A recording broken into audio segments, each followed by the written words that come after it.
houve ali um espaço de 15 dias em que o Benfica perdeu o campeonato, a Taça de Portugal e a Liga Europa. Isso deixou-me bastante abalado. Vou ter que resistir a isto, mas a pergunta é se o que o deixou mais em baixo foi mesmo o Benfica. Eu devo dizer-lhe o seguinte, eu acho que se o Kelvin não tem acertado aquilo, se depois não tivéssemos perdido com o Guimarães e com o Chelsea, não, eu não tinha ido procurar ajuda. O feminismo ganhou novo fôlego nos últimos anos e está hoje sob os holofotes da opinião pública. Enquanto as mulheres se reinventam e chamam a si estes combates, há um silêncio ensurdecedor do outro lado. Não existe uma discussão sobre que homens queremos e, sobretudo, os próprios não estão a fazer esse debate. Mas pode o feminismo converter-se numa verdadeira mudança cultural sem que os homens se façam presentes? O meu nome é Maria Ana Barroso, tenho 46 anos, fui jornalista e hoje sou psicóloga, mãe de um rapaz de 12 anos e uma feminista convicta.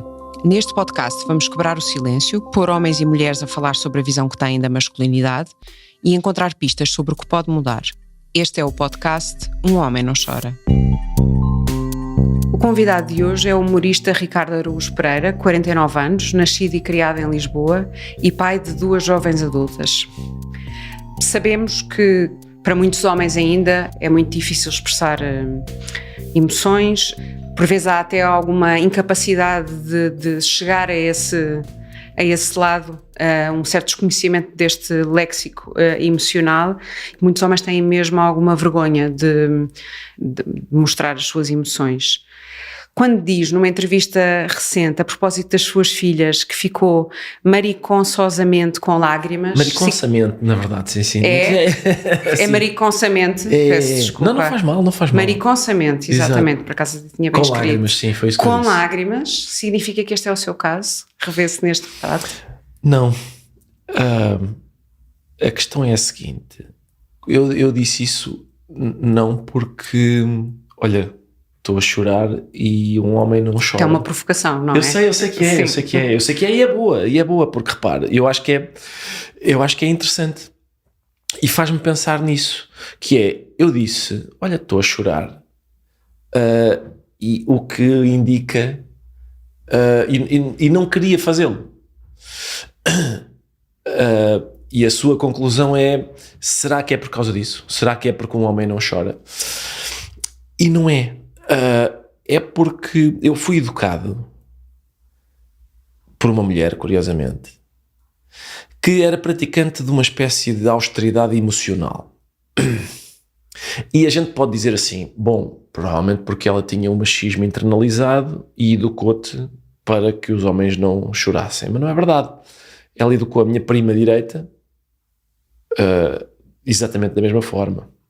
O que a minha avó me dizia não era olha que os homens não choram, é olha que a gente não chora. Ou seja, não é olha que os homens não choram, é olha que os homens não manifestam emoções, é olha que a gente não manifesta emoções. Ela ensinou-me, no âmbito dessa austeridade emocional, ensinou-me a desconfiar dos meus sentimentos por 2 razões. Por serem sentimentos e por serem meus. Ensinou-me quer dizer, eu percebo que isto hoje seja muito esquisito, uma vez que há uma espécie de culto da sensibilidade. Repare, eu não tenho... Os ingleses dizem stiff upper lip, sabe essa atitude? A atitude que é stiff upper lip, significa dureza na face da perda. Da adversidade. Da adversidade, é isso. Eu não sei, ou se calhar os gregos chamavam estoicismo, eu não diria, a minha avó, eu acho que ela tinha a 3ª classe e portanto não seria capaz de, digamos, sistematizar dessa forma o modelo que ela propunha. O que eu estou a dizer é que esse é o meu modelo e que me dou bem com ele e que é um modelo que eu acho que hoje provavelmente é execrado, no sentido em que o meu modelo se baseia no recalcamento e na vergonha. E era o que ela propunha. E eu acho que foi a vida que a levou a ser assim. E eu estou satisfeito. Eu não recomendo o modelo às pessoas. Imagino que haja vantagens em exprimir os seus sentimentos, em não os reprimir, em não... Eu devo dizer que estou satisfeito com o meu. Percebo que isso seja quase aberrante. Mas às vezes as minhas filhas têm uma inclinação grande, eu não as convenci de que esta é a melhor maneira de proceder. E portanto às vezes as minhas filhas têm uma dificuldade qualquer e reagem à dificuldade de uma maneira muito diferente da minha, ou chorando, ou entrando numa espécie de pânico controlado, e eu tento apelar à calma, e depois a dificuldade que elas tinham ou pensavam ter nem sequer se verifica, e passado uma semana eu digo, estás a ver, valeu a pena aquilo? Será que valeu a pena? É a única coisa que eu faço. E porque me lembro que em 1989 houve um acidente muito célebre, um avião da United Airlines, acho que é assim que se chama, caiu em Iowa, no estado do Iowa. Não, na verdade não caiu. Os pilotos perderam o controle do avião, não tinham maneira de o controlar. E com a ajuda de torre, eles arranjaram maneira de aterrar o avião, salvando 180 pessoas, eu acho que 112 morreram, mas eles, o homem lá, o piloto é considerado ainda hoje um herói, já morreu entretanto, mas e uma das coisas notáveis naquilo foi que ele, até ao fim, estava a conversar com a torre e dizia piadas, ou seja, ele cerrou os dentes naquela altura, não se entregou a um pânico nem a um desespero, e ele depois disse, ou mantens a compostura ou morres. A gente aprende isso no primeiro dia na escola de aviação. Ou mantens a compostura ou morres. E ele aterra o avião, salva mais de metade dos passageiros, e segundo eu descobri, eles frequentemente dão aos pilotos que estão a vários pilotos no simulador de voo, põem-lhe as mesmas condições que aquele avião teve. Até hoje ninguém conseguiu aterrar o avião, ninguém conseguiu salvar, seja quem for. E aquele tipo conseguiu, eles dizem, foi a aterragem impossível, e ele conseguiu fazê-lo. Eu gosto dessa ideia de repara, é uma coisa até de um certo ponto de vista um bocado infantil.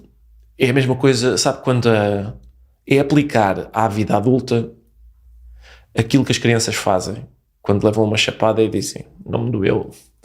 Basicamente é isso. Cerrar os dentes, não exibir emoções. É uma estratégia do mesmo tipo. Ou seja, parece-me, pelo que me diz e pelo exemplo que teve de casa, que há uma certa ideia de fraqueza associada a uma... Não quer dizer que pense assim, mas foi educado à expressão das emoções, e que as emoções só atrapalham quando... Exato. Pronto, mas quando se está a aterrar um avião, bom... Talvez não seja boa ideia chorar porque é capaz de não resolver nada. O que eu sinto é que a minha vida é isso, é que eu vou num avião que vai inevitavelmente espatifar-se. E portanto não me parece má essa ideia de compostura e de... eu devo dizer que agradeço à minha avó, eu tenho farto de pensar sobre isso, e agradeço à minha avó essa herança. Percebo que possa ser até... As minhas filhas olham para mim como... uma bizarria quase desumano, a maneira como eu entendo este tipo de questão. Como é que é possível? Porque é que tu não exprimes? Porque é que tu não... Eu continuo convencido que o meu método não é assim tão mau. Mas repare, eu tenho muito pudor em considerá-lo masculino ou feminino, até porque repare, eu tenho a impressão, para já, como lhe disse, isto é uma herança familiar da minha avó, mas eu olho para as mulheres da minha vida e para outras, e também encontro nelas uma espécie de inclinação para sofrer em silêncio. que se calhar hoje se consideraria masculina. Outra declaração de sua nessa mesma entrevista que achei interessante trazer para aqui foi ainda relacionado com as suas filhas e a propósito da questão do contar histórias, em que dizia, enfim, quando elas eram miúdas, qualquer coisa como onde é que eu posso intervir lá em casa, onde é que eu podia intervir lá em casa, nas coisas de responsabilidade não é. Exato. Eu tenho o pelouro das palhaçadas, as coisas que lhes garantem a subsistência, isso é feito por um adulto que não sou eu. Exato. E eu, enfim, provavelmente é uma ligação incorreta, mas dei por mim a pensar numa coisa que acontece, que eu pelo menos observo muito, que tem a ver com uma certa infantilização dos homens, ou por parte dos próprios, mas muito por parte das mulheres mulheres que criam os novos, os futuros homens, não é? Sim. Aquela ideia os homens nunca crescem, são usináveis, não sabem o que fazem, etc. E então, ao ouvir isto, fiquei a pensar se também se cresceu assim e se considera mesmo... se acredita mesmo nisto, se é um fazer humor, certo. ou se acredita mesmo que tem uma habilidade menor para... Eu devia ter percebido que ao falar com uma jornalista que também é psicóloga o meu complexo de Peter Pan ia ser detectado com muita rapidez. Não, repare, é claro que é uma piada, mas é uma piada que tem um fundo de verdade, sim, é uma piada, como é óbvio, como é evidente. Quando eu digo as coisas de responsabilidade, não sei o que faço, tem que ser um adulto, eu estou a exagerar, não é? Eu consigo, claro, como é óbvio, tomei conta das minhas filhas e não precisei de pedir ajuda a ninguém porque não sou um mente capto. Agora... Mas desculpe interromper o seu raciocínio, porque há bocadinho estávamos a esquecer de uma coisa que também é importante e quando li esta frase lembrei-me logo disso, também que é aquela coisa que eu por acaso... mexe um bocadinho com o meu sistema nervoso, ouvir amigas, colegas a dizer aquela coisa do eu lá em casa tenho 3 filhos. Exato, o pai é um deles é o meu marido. O marido é outro. Pronto. Repare, mais uma vez, eu não diria que isso é por eu ser um homem, é por eu ser o que sou. É por eu ser o que sou. Repare, eu não tenho um emprego a sério. Há uma série de traços infantis em mim que têm menos ou nada a ver com o meu aparelho genital e mais a ver com a minha personalidade. Repare, eu vou-lhe dar um exemplo. Na minha família isso é assim. Ou seja, eu devo confessar que eu nunca tratei dos impostos, por exemplo. Não sou eu que trato disso. Na família da Joana Marques, é o contrário. A Joana Marques é o meu espelho, é o que eu sou, tem a posição que ocupa na família dela, a posição que eu ocupo, ou seja, é a criança que não cresce e que nunca tratou dos impostos. E o marido dela é o contraponto da minha mulher, é ele que trata dessas coisas. E portanto, eu acho que isso é um indício de que não tem exatamente a ver com o género, com o meu género e com o género da Joana Marques. É provável que tenha mais a ver com um traço de personalidade que faz com que nós tenhamos o ofício que temos. Porque é o que eu lhe digo, eu ocupo na minha família a posição que a Joana Marques ocupa na família dela. Sendo que eu sou um menino e ela é uma menina. E portanto, sim, há mais coisas em jogo nessa... Há sempre, não é? Sim. Porque depois cada indivíduo... Nós não somos só uma coisa, não é? Não somos. Sim. E portanto, sim, eu acho que é mais isso que está em causa nisso que eu aí disse. E também, por exemplo, eu conto as histórias, sim, eu contava as histórias porque, enfim, eu tenho mais jeito para contar as histórias e para fazer vozes parvas do que a mãe das minhas filhas. Do pai para esse efeito. Sim. Mas reconhece ou é-lhe familiar esta ideia de ouvir à sua volta? Claro que reconheço, claro que já ouvi isso. E claro que já vi comportamentos em que há uma espécie de imbecilização do homem, em que a mulher é a mãe dele. Sim. Parte-lhe a comida, tira-lhe as espinhas do peixe. Descasca a fruta. Coisas desse tipo. Uma coisa absurda, não é? Sim. Farto-me de ver isso, sim. Mas também lhe digo que às vezes há casais que têm uma dinâmica lá deles, em que umas vezes é um que é tratado como bebê. com uma proteção maternal e depois troca e há uma proteção paternal noutras ocasiões.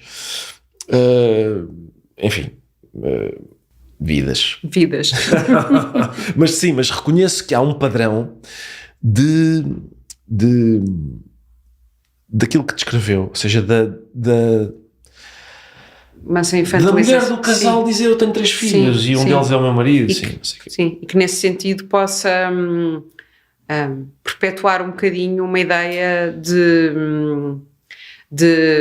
irresponsabilidade do homem, de ele ter um determinado, de não ser... Não poder ser levado muito a sério. Não ser levado muito a sério. E depois o lado perverso disso que é... ele não controla as suas próprias... Ele não se controla. Exatamente. Porque uma vez que é um inimputável, não é? Uma vez que é uma espécie de criança grande, exatamente, é natural que não se controle e por isso é natural que de volta e meia se irrite e faça as coisas que depois a gente encontra nos jornais. Exatamente. Estava aqui a pensar, ao ouvi-lo, que se de alguma forma, quando eu faço estes retratos, que dão conta de uma tendência, não uma verdade absoluta para todos os homens ou para todas as mulheres, tenho a sensação que talvez as possa sentir como uma tentativa de encaixar à força os homens num quadrado e as mulheres noutro? Sabe que eu acho, isto é uma platitude, não é? Mas eu estou convencido de que homens e mulheres são fundamentalmente iguais. É claro que eu conheço as diferenças e as diferenças são muitas vezes encantadoras e até proporcionam comédia, quer dizer, é uma coisa antiquíssima, não é? Eu não estou convencido. Caricaturada até, exato, não é? Exatamente. Sim. Agora, isso é muito diferente de dizer que somos de planetas diferentes, como o título de um livro célebre sugeria, e não sei o quê. Eu acho isso uma treta. Acho que do ponto de vista, acho que essencialmente somos iguais. Parece-me que uma das coisas que me irrita bastante é quando se diz que devemos votar, as mulheres devem participar mais na vida política porque exercem o poder de maneira diferente. Eu fico exasperado com essa conversa porque eu acho que as mulheres devem participar mais na vida política porque têm tanto direito a participar na vida política como os homens têm. Não é pela diferença, até porque eu em primeiro lugar não consigo verificar essa diferença. Não vejo que a Margaret Thatcher, a Catarina a Grande, aquela rainha inglesa que é conhecida como Bloody Mary, nunca reparei que elas exercessem o poder de uma forma salvadora, maternal, terna. Antes, pelo contrário. Acho que, mais uma vez, partindo daquela ideia de que somos todos fundamentalmente iguais, o que está em causa quando se exerce o poder não é o aparelho genital da pessoa que o exerce, é a ideia de poder. A ideia de poder, de facto, é isso que está em causa. Há um livro de uma senhora, eu acho que a Tinta da China até o editou, de uma senhora brasileira, que era mulher do bandido que mandava na favela. E o bandido que mandava na favela tinha todas aquelas características de bandido que manda na favela, de andar com rapariguinhas mais novas, de ser cruel a matar potenciais concorrentes e não sei o quê. Nisto ele foi preso e ficou ela. E o que ela fez quando ele foi preso foi andar com rapazinhos mais novos, ser cruel a matar as pessoas que queriam tirar-lhe o lugar, de tudo igual, porque é o poder, é uma questão de poder, não é uma questão de género de quem exerce o poder. E portanto eu estou convencido disso, de que somos fundamentalmente iguais, mesmo sabendo que, por exemplo, eu suponho que a testosterona seja uma substância tremenda. Não sei se já ouviu relatos de homens que por razões oncológicas têm de fazer um tratamento e depois fazem a reposição hormonal e quando tomam a testosterona para repor sentem sentem-se... Não sei exatamente qual é a palavra, mas aquilo não pode não fazer efeito nenhum, não é? Não pode não fazer efeito nenhum. É claro que faz um efeito. Agora, aquilo que nos distingue... Mas, entretanto, não somos acéfalos, não é? Exato. Aquilo que nos distingue enquanto seres humanos é Nós somos capazes de nos controlarmos. E, portanto, eu acho que só às vezes quando me examino, coisa que faço tão raramente quanto possível, porque a matéria de estudo é de facto desinteressante, mas quando me examino, o que eu verifico por comparação com outras pessoas e sobretudo quando estou na presença de psicólogos, creio que isso vem mais ao de cima, é que eu sou uma pessoa emocionalmente bizarra. Porque assim como me parece que há estereótipos nocivos na ideia que nós temos de homem e de mulher, eu também diria que há estereótipos nocivos na ideia que nós temos sobre qual é a maneira correta de manifestar emoções e afeto, ou exteriorizar emoções e afeto. E, portanto, eu diria que é simetricamente errado as pessoas que dizem um homem não chora, que é o título do seu podcast. A frase um homem não chora é obviamente errada. Os homens choram tanto como quiserem, tanto quanto quiserem, e isso não faz deles menos homens por chorarem, etc, etc. Eu acho que simetricamente a esta posição está a que diz que há qualquer coisa errada com um homem ou com uma pessoa que não chora. Se essa pessoa não sabe gerir as suas emoções, não sabe... Eu não diria isso. Sim, nem eu.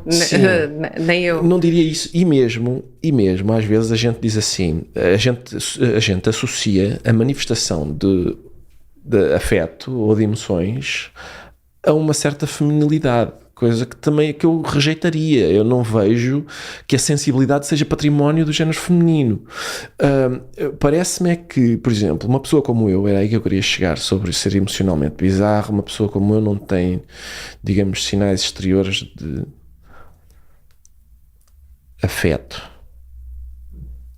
Eu não vejo que isso esteja errado. Eu creio que, por exemplo, repare, há muitas maneiras de manifestar afeto e de manifestar... Por exemplo, eu não tinha dúvida nenhuma de que a minha avó gostava de mim. Ela não era uma pessoa de abraços e de beijos. Claro, tinha outras estratégias do género cozinhar ou estar só sossegado ao pé de mim. Eu quero estar aqui ao pé de ti, mesmo que seja em silêncio, ou a tricotar, fazer aquele gesto de sim, das avós, com a mão nas agulhas e vir buscar linha. Eu fiz várias vezes aquele número de pôr os braços assim paralelos para ela estar todos nós fizemos assim. Exatamente. E portanto há um estereótipo relativamente à manifestação de afetos e de emoções que diz que isso se faz através de beijinhos e de abracinhos e de palavras bonitas. Eu sou da escola de fazer de manifestar isso com palavras feias, rigorosamente. Repare, no outro dia houve uma situação familiar, era alguém, uma pessoa da minha família nuclear, disse que tinha ido fazer um check-up e que estava ótima.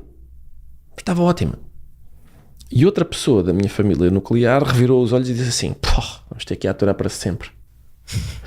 Estava lá uma pessoa que não pertencia à família nuclear e achou aquela conversa ficou chocada, bizarra. Sim, que agressão é esta? Porque é que alguém revira os olhos e diz: que chatice, tu vais viver muito mais tempo do que... E o meu ponto é o seguinte, eu acho isso uma manifestação de afeto tão ou mais eficaz, válida, como o abracinho e o beijinho, porque eu acho que isso é a demonstração, poder dizer a outra pessoa: estou tão triste com o facto de ires viver imenso tempo, e a outra pessoa ter a certeza de que nós não estamos a falar a sério, estamos a rir-nos por causa disso. Isso é a demonstração da existência de uma relação mais robusta, sem dúvida, do que... Aliás, se me permite, até lhe dou um exemplo. Por exemplo, eu adoro meu filho, só tenho aquele filho e adoro-o de paixão, mas uma brincadeira que eu faço muitas vezes com ele é, por exemplo, dizer-lhe que o adoro, sobretudo quando ele está a dormir. A dormir, com certeza. Não é? Que é aquela... São tão queridos quando estão a dormir. Exatamente. E, portanto, isto não significa que eu não gosto dele ou que ele acha que eu não gosto dele. É o uso do humor e é como diz, ou seja, há um à vontade, há ali um território seguro que permite estas coisas. A questão que suscita este tipo de discussão não vem de nós somos mais saudáveis mentalmente se abraçarmos pessoas ou se chorarmos copiosamente. Vem da constatação que nós não há volta a dar. Nós nascemos com uma panóplia de emoções que é grande e que tem uma função de sobrevivência, não é? E portanto que é o que nos permite também ler a realidade, interpretar, ver como é que as coisas nos afetam, processar a informação.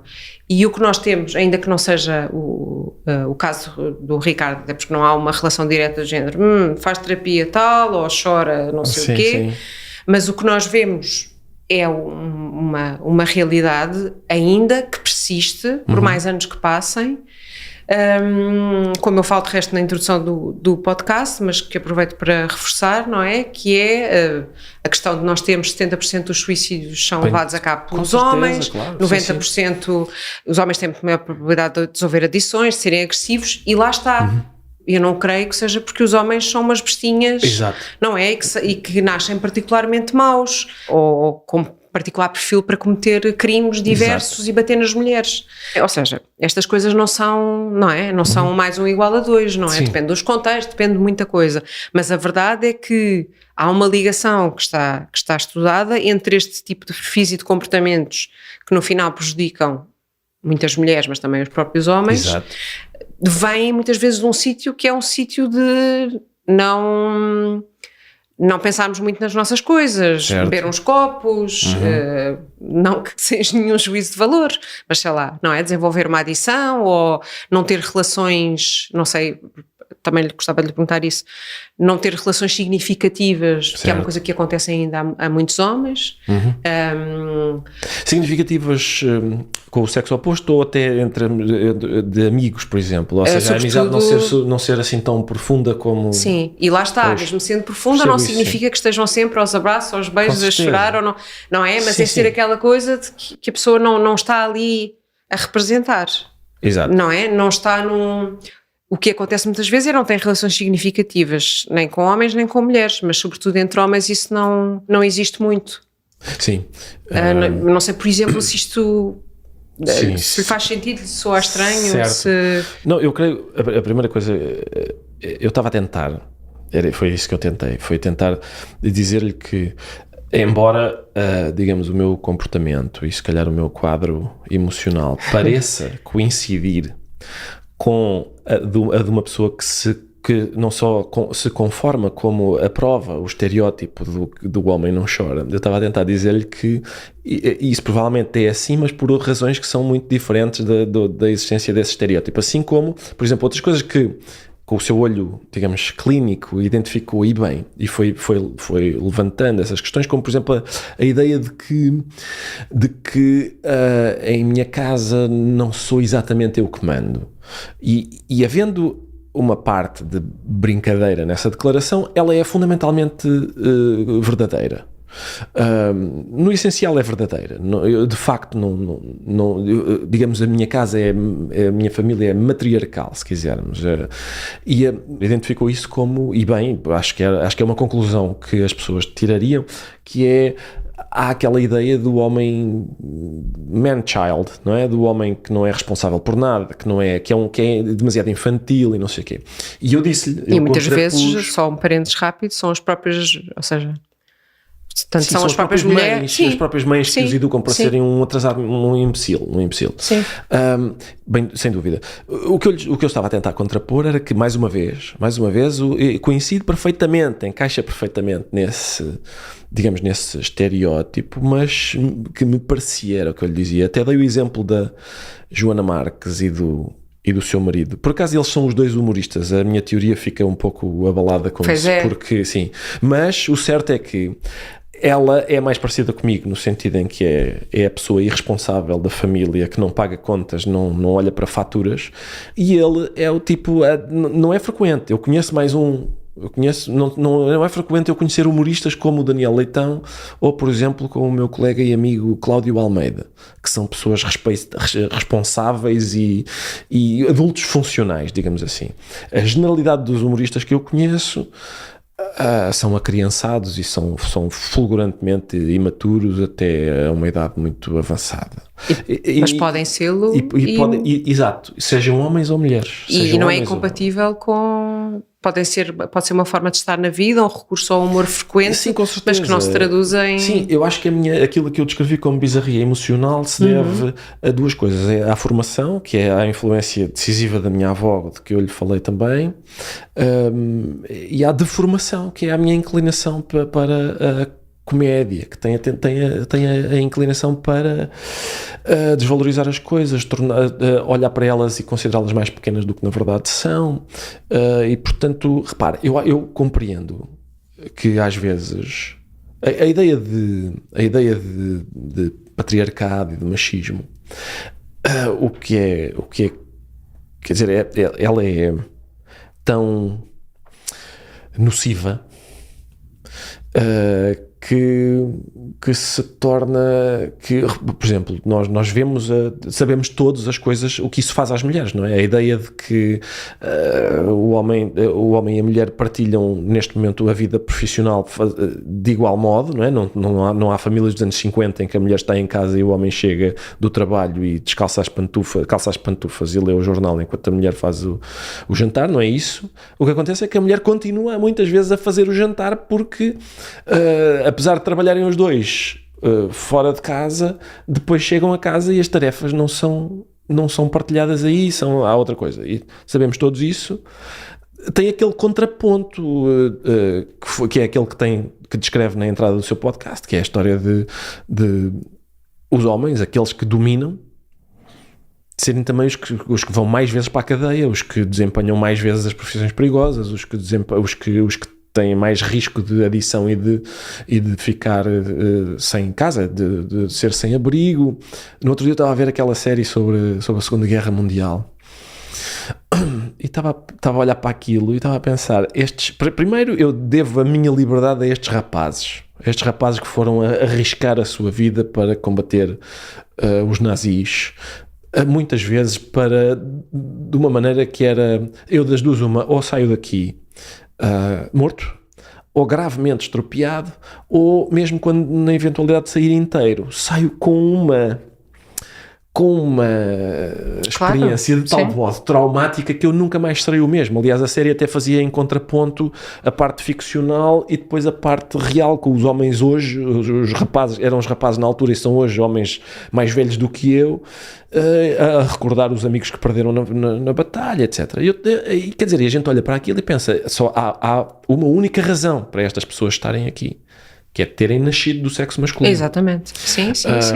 E portanto a dívida que a gente tem para com aqueles rapazes é uma coisa sem dúvida, enfim, sem dúvida. Por outro lado, eu também creio que, não negando quer dizer, para já eu acho que temos que, sendo honestos, temos que verificar que a pressão social para impor determinados papéis de género, enfim, se vai esbatendo, felizmente, não é? Hoje, quer dizer, acho mais difícil que hoje alguém considere, se calhar, provavelmente existe, mas acho que existirá em menor número e será em princípio ridicularizado pela família e amigos uma pessoa que considere que o papel da mulher é estar em casa. Não, mas eu acho que essa parte está completamente a esbater-se. Exato, e ainda bem. E ainda bem. A outra é que... Sim, há uma coisa que me faz confusão que tem a ver com... a outra, ou seja, o reverso da medalha, não é? Que o homem continua a ter que ser o forte. A sentir que, quer isso seja dito explicitamente. Sim. Exato, quer seja um ambiente cultural que o indica. Que é isso que torna as coisas mais rígidas e nós sabemos que assim é. Sim. Aliás, o exemplo que referiu, não é? Da história da partilha, as mulheres trabalharem também, mas continuarem a fazer. Exato. Isso há de mudar, mas a rigidez que existe vem também de ser uma coisa que não, enfim, que está muito interiorizada. Vezes, o que me custa às vezes é, por exemplo, como calcula? Como qualquer pessoa, eu fui crescendo na escola e fui quer dizer, passando por episódios que, não só na altura como hoje, eu penso, olha, isto é uma daquelas instâncias em que por eu não corresponder a uma determinada ideia do que é ser um elemento do sexo masculino, ou ouvi uma piada, uma boca, ou... por exemplo, há um momento, acho eu, na vida do adolescente, em que, do adolescente do sexo masculino, em que ser bom aluno não é bem visto. Não é uma coisa, digamos, relativamente mal vista. É uns choninhas, de alguma forma. Olha, este tipo gosta de ler livros. Exato. Sim, eu passei por isso, não me passa pela cabeça vir aqui queixar-me disso por uma razão, que é, eu nunca deixei que a ignorância dos outros me afetasse, fosse de que maneira fosse. Quer dizer, é um bocado bizarro. Ser bom aluno é uma coisa objetivamente boa. Por muito que todo o resto do mundo diga, olha-me este Palerma, eu acho que isso não me conseguiria convencer. O que eu quero dizer com isto é o seguinte, de facto há forças sociais que exercem uma pressão sobre nós para adotarmos determinados comportamentos e para censurarem o comportamento que nós temos quando ele não corresponde àquilo que se considera que devia ser. Eu creio é que nós não somos autómatos, ou seja, não somos títeres, não somos marionetas, ou seja, quando uma pessoa que hoje diga, eu acho que a minha mulher devia estar no fogão enquanto eu estou na sala, esse tipo é um imbecil, e o facto de ele ser imbecil é independente das pressões sociais, ou seja, ele não o que me aborrece às vezes é o seguinte, a imbecilidade, infelizmente, enfim, é generosa, não privilegia.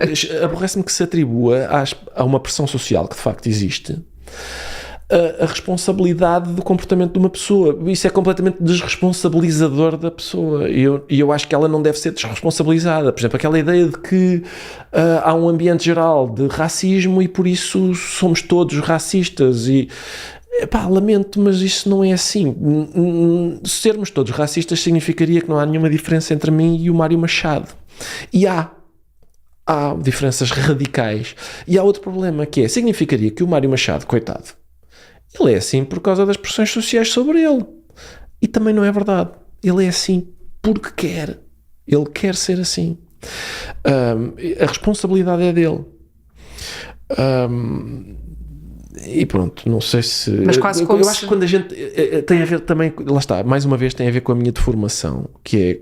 A comédia faz isso. É quando às vezes de repente percebe que, das duas uma, sempre que a violência não é a violência física, se eu não quiser, os outros não me conseguem magoar.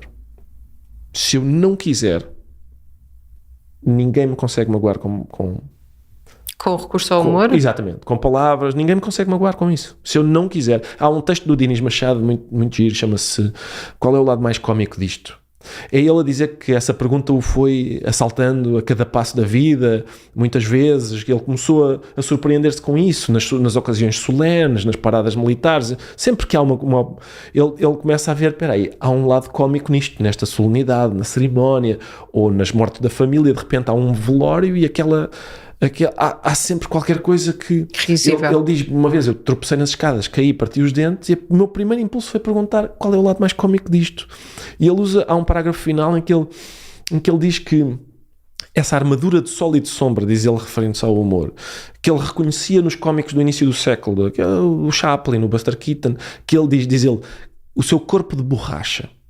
É isso que a gente vê, não é? Quando a gente vê um filme do Chaplin, por exemplo, há um filme em que ele chega às 2 da manhã, está bêbado, cai de umas escadas rolantes, volta a subir, cai outra vez, patina, e a sensação que dá é uma coisa maravilhosa que a comédia tem, que é na comédia não dói, não existe dor. As pessoas caem num buraco do esgoto e saem outra vez. Ele cai e levanta-se, ele dá um pontapé no rabo do outro, o outro dá-lhe um pontapé no rabo a ele, e a vida continua como se nada fosse.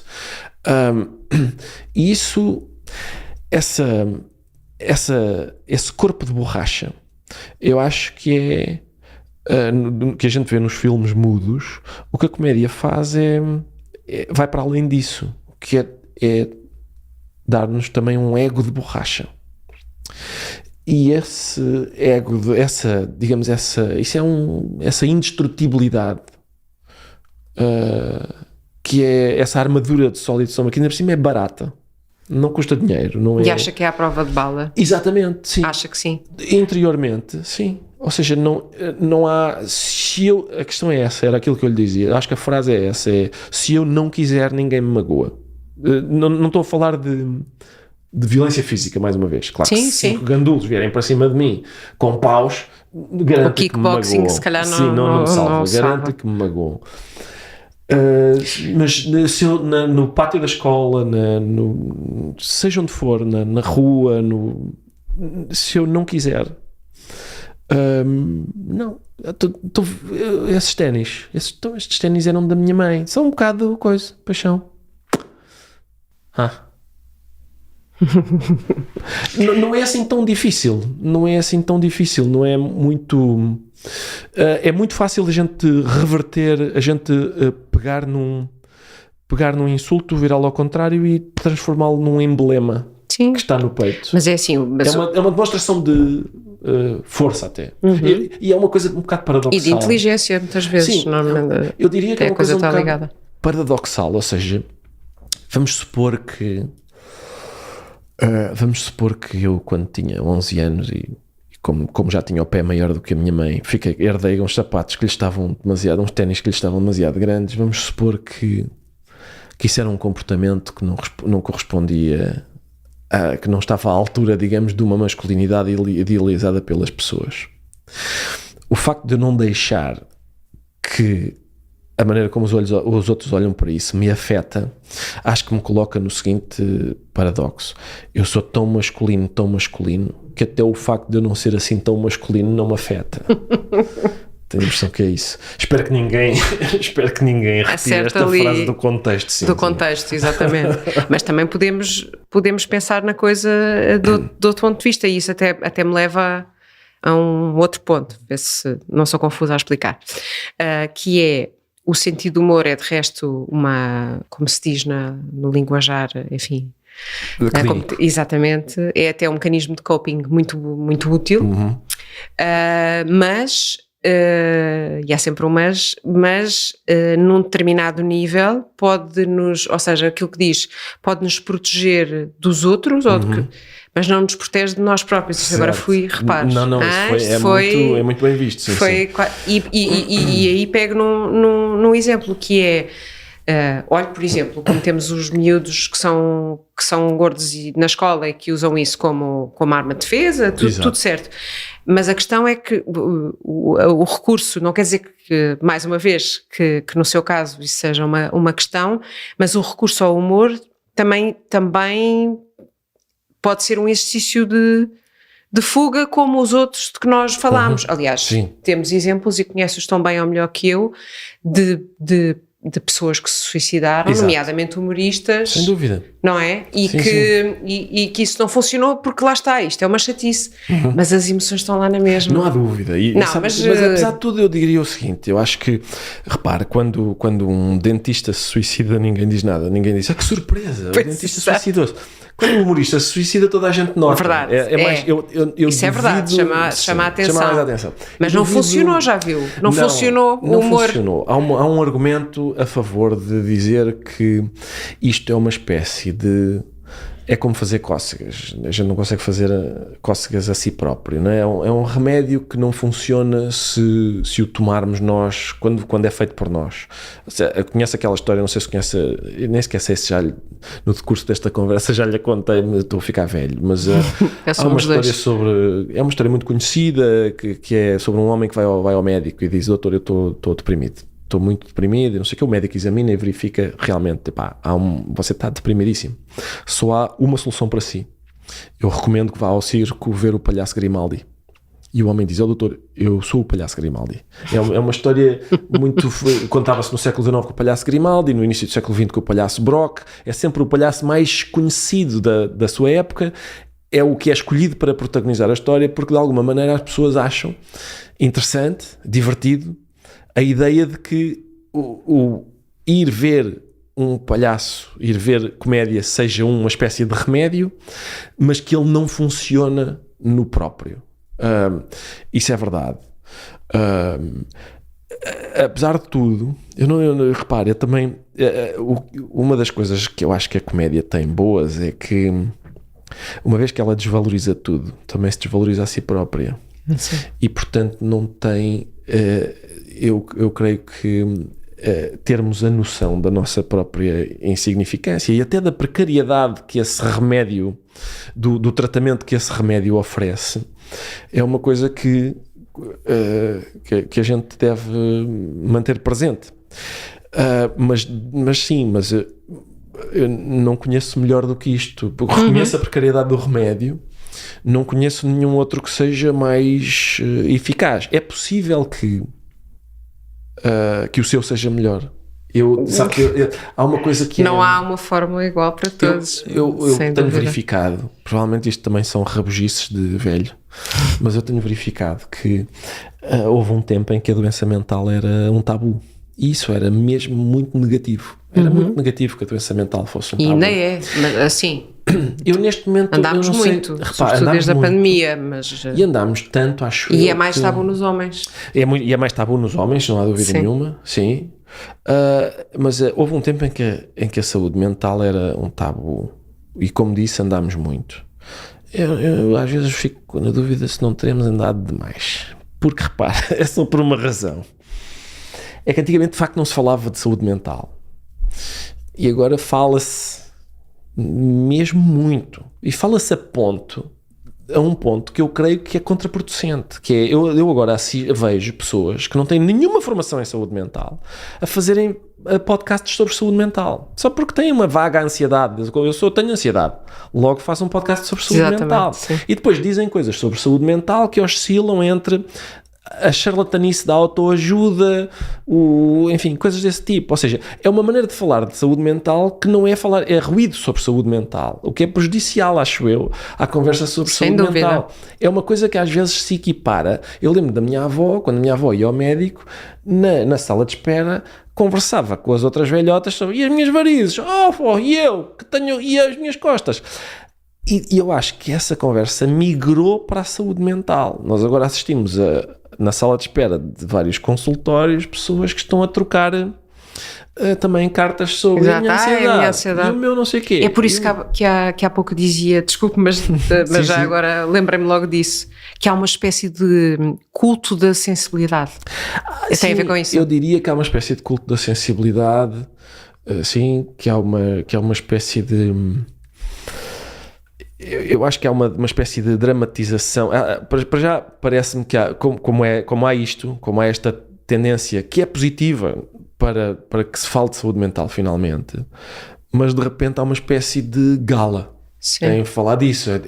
E eu estou a lidar publicitar que eu estou a lidar com os meus demónios, que eu vou ao analista tratar das minhas questões, que eu estou lá a tentar decifrar esse mistério fascinante que sou eu próprio. Que lhe vou contar sobre produções maravilhosas que o meu inconsciente fez esta noite enquanto eu dormia. E, doutor, o que é que acha que é? Porquê é que o elefante cor-de-rosa estava sentado à mesa de jantar comigo? Porquê é que acha que o meu inconsciente produziu esta excrescência? E eu, mais uma vez, por causa da formação e da deformação, olho para isso com alguma... Eu não me daria essa... Acho ridículo dar-me essa importância, devo dizer-lhe. Eu não sei se lhe... houve um período, foi muito breve, em que eu procurei ajuda por razões que... Se calhar já lhe contei isto mais uma vez. Por razões que são tão... Que eu imagino que vai considerar que são ridículas. Duvido. Não, mas então eu vou ficar atento à sua cara. Exato. Sim. Okay. Em 2013... no espaço de 15 dias, o Benfica perdeu o campeonato nacional. Note que eu estou a verificar as suas expressões. Mas isso é porque eu sou de Sporting, pode ser por isso também, repare. Mas isso repare, não só isto dá vontade de rir, sobretudo dá vontade de rir a pessoas para quem a relação com um clube é bizarra. Não compreendem que uma pessoa possa amar uma instituição como esta. E segundo, pessoas que têm, às vezes até podem ter a doença, mas ela é de outra estirpe, como parece ser o seu caso. Mas houve ali um espaço de 15 dias em que o Benfica perdeu o campeonato, a Taça de Portugal e a Liga Europa. Isso deixou-me bastante abalado. E repare que isso coincide, acho eu, com o momento em que eclode o caso BES e eu percebo que também perdi uns trocos. Isso não me fez mal, isso não me abalou de maneira nenhuma, mas perder o campeonato nacional, a taça e a Liga Europa, sim. Mas eu quando me dirigia para o gabinete da pessoa, um psicólogo ou psiquiatra? Um analista, sim, eu diria que é um analista, psicoterapeuta. Psicoterapeuta, sim, era um senhor muito reputado e com razão, porque ele era realmente excelente. E é a primeira vez que estou a contar isto, repara, e estou a contá-lo com este objetivo, dizer que me sentia ridículo a ir para lá. E cada vez que me sentava à frente dele dizia, isto é ridículo, não faz sentido. Não faz sentido que especificamente eu, uma pessoa que tem a minha sorte, a minha vida, não faz sentido eu vir para aqui, eu envergonho-me daqui estar. E acabei com aquilo o mais rapidamente que pude. E o que é que... Bom, se calhar não sei, fico curiosa para saber o que é que lhe respondiam, porque esse é um dos... é muito vulgar as pessoas sentirem-se ridículas, de género, alguém que perdeu a mãe e o pai ontem e portanto é muito pior. Não, repara, bom, isso é óbvio que, é claro que a gente diz assim, bom, o facto de alguém ter perdido a mãe e o pai não significa que é a mim, enfim, que eu que só parti uma perna, não significa que eu não... Ok, eu compreendo esse argumento, mas atenção, temos que pôr as coisas em perspectiva e perceber que perder a mãe e o pai de facto é maior pior do que o Benfica. Perder. Exato. Mas a pergunta mas eu tenho que resistir a isto, não é?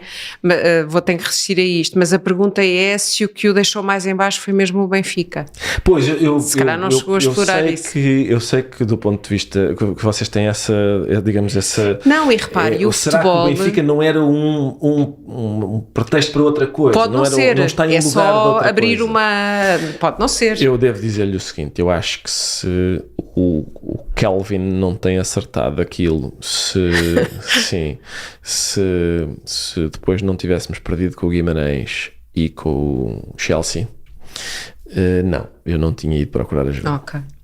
E já agora aproveito, já que não é o meu caso e portanto é-me difícil perceber isso completamente.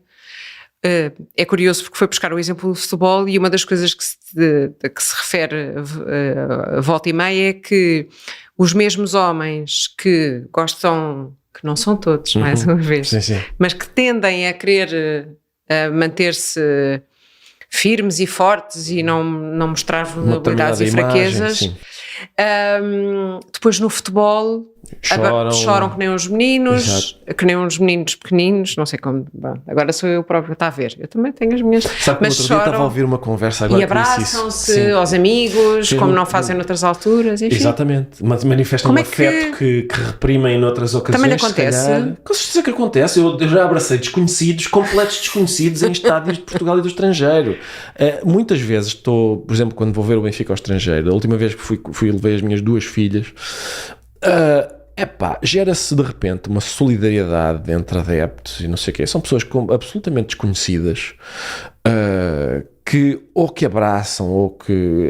Enfim, isso acontece muito. Aliás, há um escritor do Porto Cidade e do Porto Clube chamado Álvaro Magalhães, e uma vez ele contou-me uma história muito engraçada. Ele disse que tinha ido ver a final da Liga dos Campeões que o Porto ganhou ao Mónaco. E o Porto eu acho que o Porto estava a ganhar 2-0 e quando o Porto marca o primeiro golo, ele salta e abraça-se ao senhor que está ao lado dele, que ele nunca tinha visto na vida. E o Porto marca o segundo golo e ele salta outra vez e volta a abraçar-se ao senhor que ele nunca tinha visto. E depois dá-lhe vontade de fazer xixi e vai à casa de banho. E no regresso da casa de banho, ainda não está sentado no seu lugar, está a ver numa daquelas televisões que há no interior do estádio, o Porto marca o terceiro golo e ele abraça-se a outro senhor que tinha ido fazer xixi, que estavam na mesma... E depois chegou ao seu lugar e meio envergonhadamente disse ao seu companheiro, ao senhor desconhecido que estava ao seu lado: eu vi o terceiro golo lá dentro e abracei-me a outro senhor, claro. Isso é maravilhoso. Ele estava a confessar uma espécie de infidelidade emocional na reação a golos do seu clube. Repare, eu acho isso... Porquê que acha que acontece? Eu diria repare, eu já ouvi, como calculo, ouvi conversas de balneário, já estive em balneários, sei como é que isso funciona, sei como é que funcionava, sei que funciona cada vez menos assim, não é? Que quando somos adolescentes funciona de uma maneira em que toda a liga de super-heróis está naquele balneário e têm proezas incríveis e isso depois vai esmorecendo, não é? A vida vai se encarregando de nos demonstrar que o nosso super-heroísmo é largamente imaginário. Mas já faz parte da conversa de balneário. Por exemplo, foi curioso no outro dia, não sei se lembra, quando o Trump na primeira eleição proferiu aquela frase quando estava a falar com um senhor num autocarro, ele pensava que não estava a ser gravado e proferiu a frase "grab them by the pussy, that's what I do". Claro. E depois ele disse isso é conversa de balneário. E eu disse, desde que seja o balneário da prisão. Eu, por muito que as conversas de balneário que eu presenciei fossem inadmissíveis para ter no salão, e é por isso que decorrem no balneário, não há mal nenhum nisso. Não, ninguém dizia aquilo. Atenção, aquilo é outro tipo de coisa. Aquilo é outra coisa. Aquilo não é exatamente conversa de balneário. E, mais uma vez, parece-me que, digamos, uma certa ideia de masculinidade está a ser prostituída ao serviço de ser um energúmeno. Ou seja, o Trump não pode culpar a masculinidade pela sua conduta. Lamento. Aquilo não é conversa de balneário. É o que eu digo. Só é conversa de balneário se for o balneário da prisão. Se houver vários criminosos a conversar no balneário, se calhar é assim que eles se exprimem. Não é o caso. Não é assim. São conversas de facto. Que, enfim, digamos, nós não teríamos no Palácio de Belém se fôssemos a um chá com o Presidente da República, mas... Sim, lá está. Sim, mas não são mais uma vez é ver as coisas, não é? Sim. E não catalogar os homens porque são homens. Exato. E, portanto, sendo homens já inato um determinado tipo de comportamento. Exato. Eu não compreendo sequer às vezes há aquela coisa de mas que chatice, eu tenho tanta vergonha de ser homem. Não tenho vergonha nenhuma de ser homem, não tenho nenhuma responsabilidade sobre o que fizeram outros homens. Não vejo porque é que isso é uma herança minha. É claro que, vamos lá ver, vamos supor que são 4 da manhã e eu estou na rua e vejo que também está na rua, sei lá, de 20 metros à minha frente. Se calhar não me custa nada não me aproximar de si silenciosamente. Mas eu se calhar ando, possível que ande mais depressa. Sim, quer dizer, exato, acredito que sim. Não por ser o Ricardo. Mas isso não é porque eu creio que eu faria isso a qualquer pessoa. Ou seja, a qualquer outra pessoa, uma vez que são 4 da manhã, não é por eu ser homem que posso, é porque são 4 da manhã e estamos num beco escuro e se calhar posso não proporcionar uma situação que a outra pessoa vá considerar perigosa. Sim, e não se assumir que por ser o homem que está ali seja um perigo para, com certeza, para uma mulher. Então eu termino esta tortura com uma pergunta que o vai deixar ainda mais, mas que lhe queria perguntar, que é se acha que houve uma evolução e uma mudança na sua própria ideia de masculinidade, desde que era um jovenzinho até agora que é um homem maduro. Não sei se consegue fazer esse exercício, às vezes não nos é imediato, não é? Mas de perceber, olha, se calhar... Eu não tenho memória de achar que pelo facto de eu ser homem, devia ter de me conformar a determinadas características. E, portanto, eu sempre... Antes, pelo contrário, foi, por exemplo, carros. Eu não ligo a carros, não tenho nenhum interesse em carros, em conversar sobre carros, mesmo quando os meus amigos adoravam carros e este motor e aquele e esta marca e não sei o quê, percebo que, ok, certo, mas não se sentia coagido não se sentia coagido. Assim. Espera aí, vou fingir que estou muito interessado neste Clio Williams porque os meus amigos acham que é um carro que é muito potente e não sei o quê. Isso nunca... E creio que... Provavelmente, atenção, eu também... E que bom, eu diria. Mas eu também não vivi na Idade Média. Se calhar se eu vivesse na Idade Média... Não é preciso viver na Idade Média, mas sim. Não, ainda bem que não é a sua... sim, diria eu, para si até, eu sobretudo. Não, e mesmo... não, sabe, nós tínhamos Quando eu andava na primária, numa escola de freiras, a certa altura apareceu um colega nosso, que era o Samuel. A lenda dizia que a mãe do Samuel queria muito ter tido uma menina, mas teve o Samuel. Então como é que ela... Era a lenda, eu nunca, quer dizer, nunca cheguei a perguntar ao Samuel, já lhe vou dizer assim porquê. Era. Já lhe vou dizer se era assim. Mas o Samuel tinha uns lindos cabelos loiros, lisos, até meio das costas, e ganchinhos, para que os cabelos não lhe caíssem para cima dos olhos. E nós já estávamos na escola quando o Samuel chegou. Não sei se o Samuel chegou para a segunda classe ou para a terceira classe, não sei o quê. No primeiro recreio, um dos meus colegas chamou Samuelina ao Samuel, porque tinha de facto um ar angelical de menina, com cabelos compridos loiros até... O Samuel deu-lhe uma boa carga de porrada. E perguntou se mais alguém gostaria de fazer algum comentário sobre... E a partir daí em diante, o Samuel usava os seus cabelos compridos, lindos, loiros até meio das costas, com os seus ganchinhos para evitar que eles caíssem. Eu não me lembro de alguma vez ter ouvido qualquer outro comentário sobre nenhum outro. O Samuel era um membro integrante do grupo dos rapazes, ainda por cima naquelas idades, como sabe, os rapazes não têm nenhum interesse em meninas e vice-versa, as meninas não têm nenhum interesse em rapazes.